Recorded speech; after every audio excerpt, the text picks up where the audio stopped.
AudioJungle.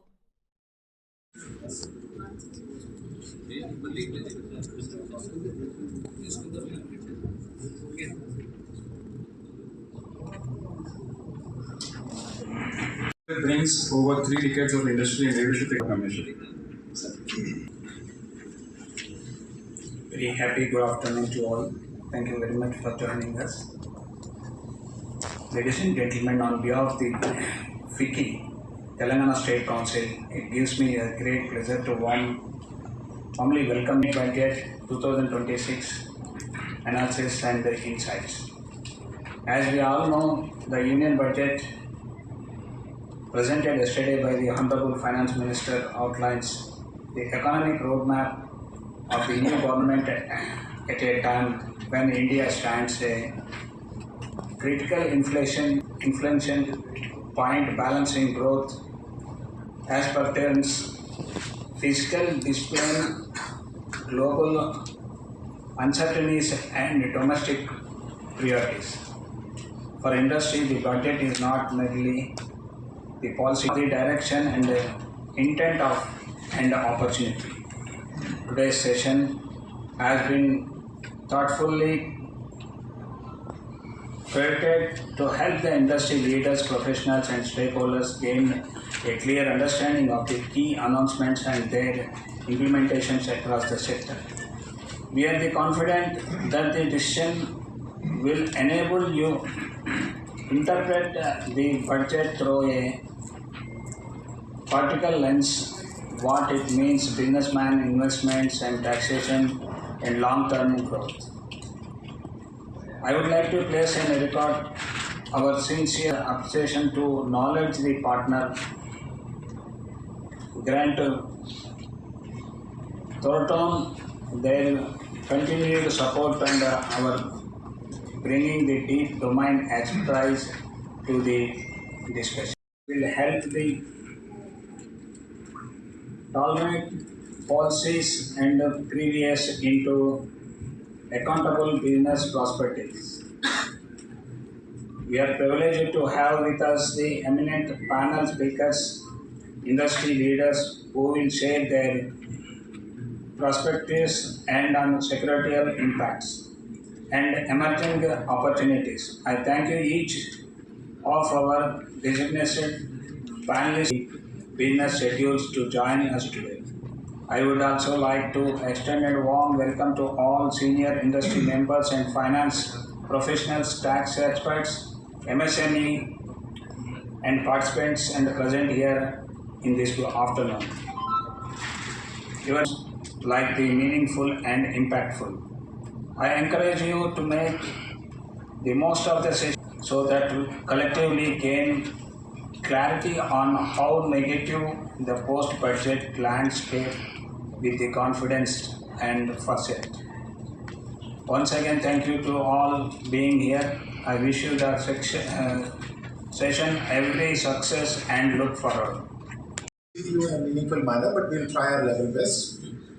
Let me begin with As an industry for inviting us here. thank you so very much for that. As very famously said, and a lot of people, we are living in a world which is constantly changing and dynamic, but there are two things which are permanent, and one of those two is taxes, right? Come what may, there will be tax where any government of any country can expect to survive without levying taxes to the organization or to their programs happens in the budget sessions. Before I dwell into share my perspective on the budget for 2026, one thing I would like to do is to extend a very sincere compliments to our Finance Minister Nirmala Sitharaman. I don't know how many of you have noticed this. She is perhaps the only finance minister, not only in India but globally, who has presented the 9 budgets consecutively. And I guess she would continue with the rest of the term of this existing government, and God knows if they come back in 4th term. So that's a great, situation to be in. And I tell you why it is important, someone to have a continuity is with the kind of continuity that we are seeing right now. It enables the finance minister to deepen the understanding with the industry and with the stakeholders in terms of their expectations, and also to shape and design the budget proposals to address some of them. So that's with that backdrop. Let me now just come to the Union Budget for 2026.